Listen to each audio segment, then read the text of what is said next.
So let's take a look at some forces. So a few things I want to do. Let's first go into forces here, and we got these two checkbox: add drag and add drag spin. I'm just going to do the just work on normal drag. So let's first set this up to fairly high, 2.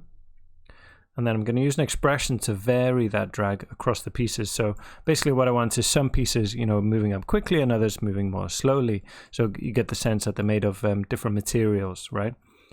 So, it can be hard to know what how these vector expressions work. One thing that's handy is that you get these, sometimes these defaults. If you just check that, it's giving you here. So basically, however close you are to this position, y1, then that will adjust the strength of this force. So we don't want that, but what's handy is it shows you the how to write to the attribute. Basically, we're working on this air resist, right? So I'm just going to delete everything else except for that, and then I basically want to change this. So air resist, I want to times equals. And then I'm going to make a random value. So that will give me a value between 0 and 1 based on the point number at ptnum. Okay, so that will give me a 0 to 1 number. So a value of 0 will give me, it will multiply this by 0, and it will get a, it won't give it any drag. And if the piece has a round of 1, then we'll get the full drag.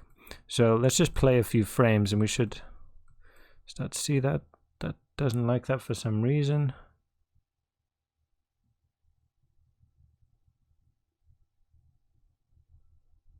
Oh, I've duplicated this by mistake. There we go, try that again.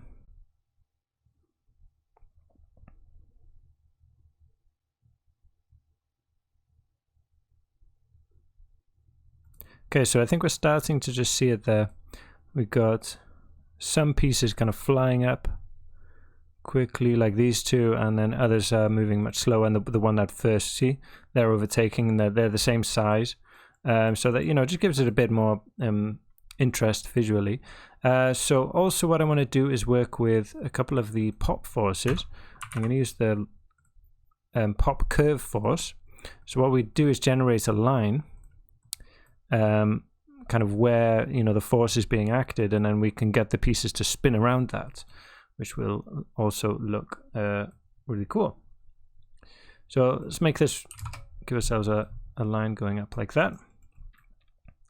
Let's move it over. This gizmo is a bit annoying. I'm just going to use this like that, maybe a bit further back to there. Okay, give it some points. I don't know if we actually need the points on there. We probably don't, but it doesn't matter. And then just drop a null and call this out line. Okay, so now with this bullet solver, if you want to use pop forces, you just double click, go inside, and here they even give you this handy note. It says wire pop forces into the force output to apply per point forces. Okay, so we can use all the pop DOPs basically. Right, so we can use pop curve force. So plug that in. So these were built for pops, but they work perfectly well with bullets as well. So path. Go ahead and find that curve null that I made, outline, there it is. Okay, and then we see a visualizer.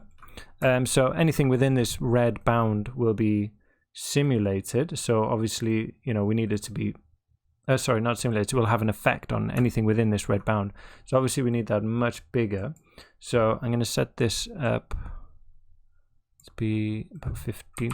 Later on, we're going to be duplicating these houses, another 2 on each end, so I need this to be quite a bit bigger.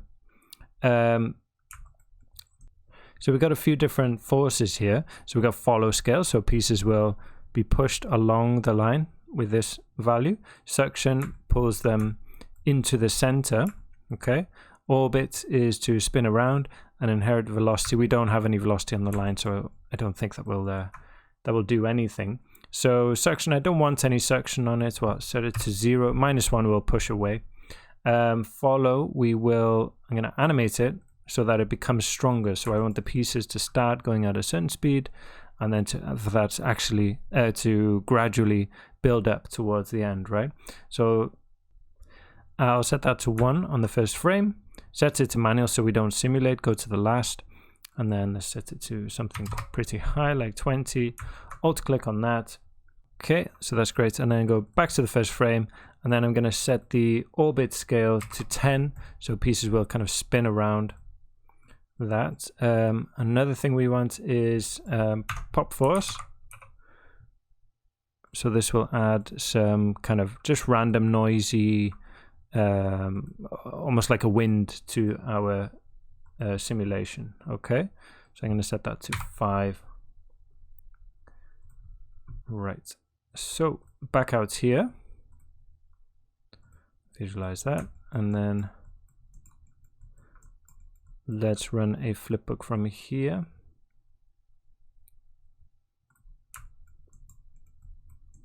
Watch that, maybe zoom out a bit so we can see them going up.